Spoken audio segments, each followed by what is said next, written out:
Let's take a look at a few special cases when solving equations. So first thing I want to do to solve this equation is simplify the right side of the equation. So on my left side I get 2x plus 1, and when I expand I get 2x plus 2. Next step is I want to get all my variable terms on one side, so I'm going to subtract 2x there, and I'm going to subtract 2x there, and funny things happening here. All my variable terms seem to be canceling out, and I'm left with 1 equals 2.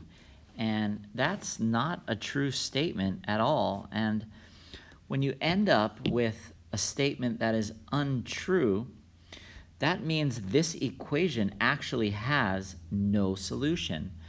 There is no value of x that you could substitute in on both sides that will give you the same answer on the right and left side. So no value of x will balance out this equation.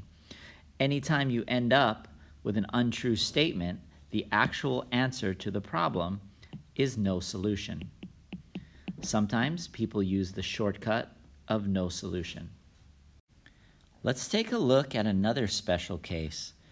First thing I need to do is simplify each side of the equation. So on the left side, I get 7 plus negative 5x. So instead of plus negative 5x, I will just do 7 minus 5x.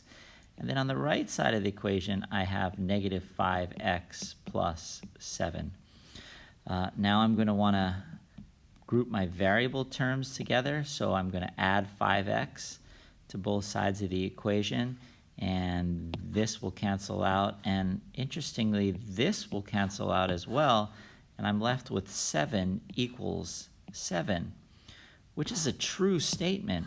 So anytime you end up with a true statement now, the actual answer is infinitely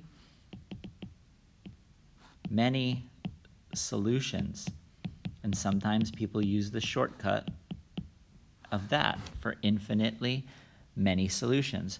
What this means is any value of x could be replaced here, here, and here, and the equation will be in balance. So x could be 1, x could be 5, x could be 500.